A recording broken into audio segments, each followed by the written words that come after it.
on a tout de suite trouvé un groove commun et c'est vrai qu'on est attaché, nous, à l'idée de faire on dit hip-hop, on n'est pas tout à fait dans la veine hip-hop, mais en tout cas de la musique groove avec du rap, mais de manière acoustique.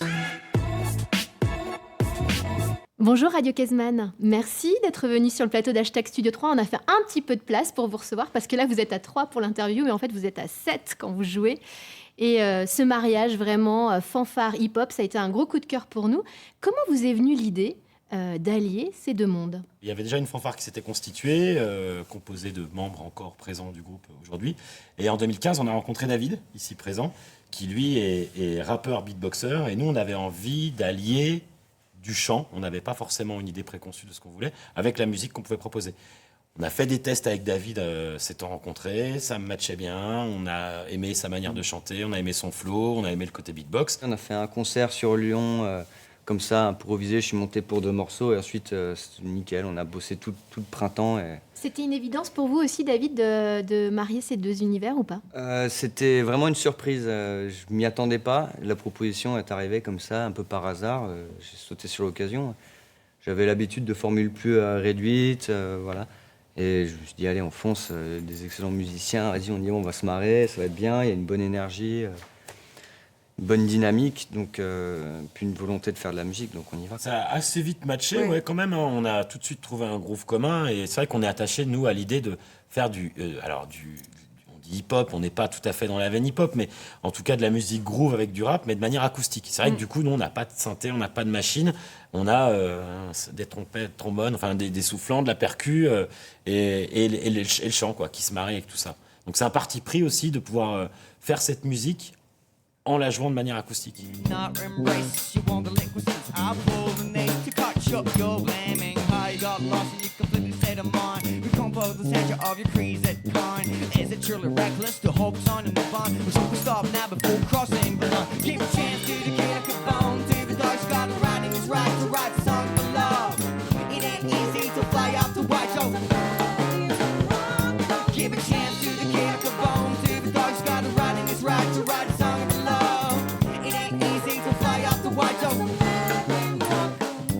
On n'est pas cantonné à un style de musique fanfare ou un style de hip-hop.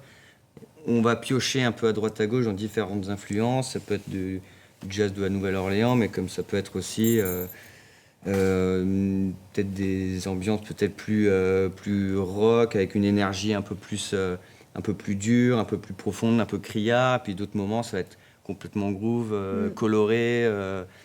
Joue peut-être un peu plus de joie, quoi. Donc il y a toutes ces couleurs aussi qui se mélangent et qui créent aussi un set dynamique avec des moments différents. Ouais. Et tout ça, ça vient peut-être aussi du fait de votre façon de travailler qui est aussi assez collégiale finalement, assez collective. Comment vous composez d'ailleurs? Eh bien, en fait, il y a des compositions à la fois collectives et des compositions un peu par petits groupes. Mais dans tous les cas, presque tout le monde en fait travaille sur chaque morceau. Alors avec David, on va pouvoir chercher des mélodies, des petits textes. La rythmique va pouvoir proposer un groove. Les cuivres et moi, on va chercher des petits samples qu'on peut emprunter à différents courants. Ça peut être de la funk ou ça peut être d'autres choses. Et après, on va essayer de mettre en commun tout ça et de voir comment ça peut s'assembler, comment on peut créer un morceau qui soit dans le groove qu'on essaye de se donner tous, quoi. Et au final, on en est déjà au 2e album, Gold and Indigo, qui est sorti au printemps dernier. Ouais. C'était important à un moment donné, à l'instant T, de graver quelque chose. C'était quoi l'histoire de ce disque? On avait envie et besoin pour ancrer ce moment-là du projet dans le temps, de sortir un album. Voilà, pour dire Radio Kezman avec David vraiment dans le groupe, la composition, ça donne ça. Alors que, et ça donne quoi, justement?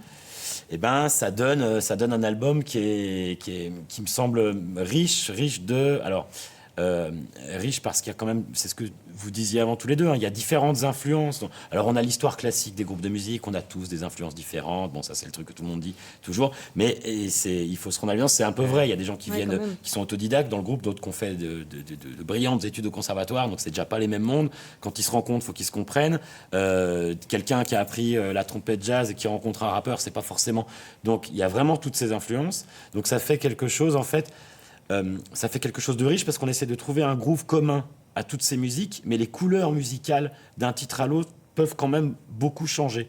Mais alors on essaye, nous, de se dire que ça reste, qu'on entend quand même notre touche dans chaque morceau, même si les morceaux sont quand même assez différents. If I let you in, what would you become? With a fist full of hate, would spit in my face, bet you wouldn't. If I let you in, would you have fail at bringing the love back on the trail? Would you leave it if I told you yes? What would you become? What would you become? What would you become?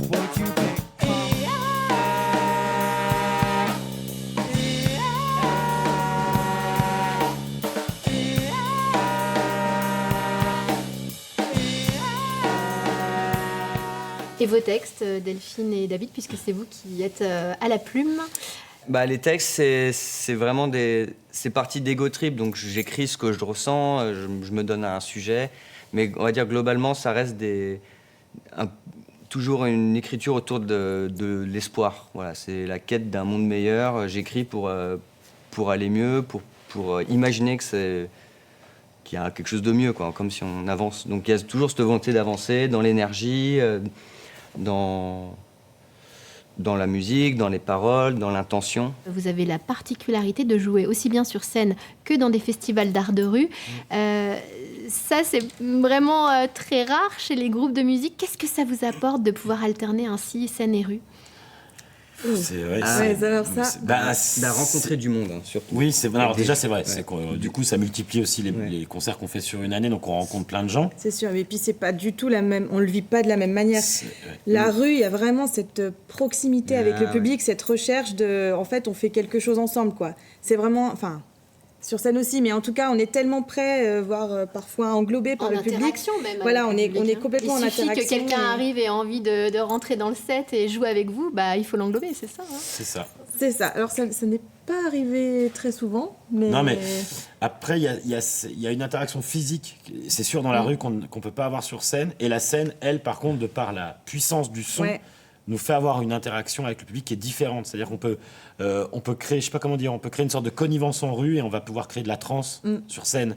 Et que peut-on vous souhaiter pour la suite? Déjà 2 albums, plein de concerts, plein de festivals. Encore plus de concerts, plus de gens rencontrés, plus d'énergie, plus de... 3e album, quoi. Ouais, un 3e album, mais devant plein de gens. Ouais, nous, on a surtout comme objectif de continuer à exister, à se développer, quoi. C'est toujours ça qui est difficile quand on est un groupe de musique. Il y a tellement de choses qui existent, tellement de plateformes, tellement de supports maintenant pour diffuser, qu'on est un groupe parmi des centaines d'autres groupes, et on aurait juste envie que ça puisse atterrir dans l'oreille des gens pour qu'ils puissent au moins l'écouter. Ensuite, ils jugeront s'ils aiment, s'ils aiment pas, si c'est à leur goût ou pas, mais on aimerait que les gens puissent nous découvrir encore plus. Donc, on essaye de multiplier notamment les concerts, qui sont pour nous la meilleure manière de rencontrer du public. C'est d'aller jouer le maximum partout en France et ailleurs. Et ben, c'est tout ce qu'on vous souhaite. Encore plein de concerts et plein de publics. Merci beaucoup, Merci. Radio Kesman, de Merci. venir sur le plateau Studio 3. If I let you in.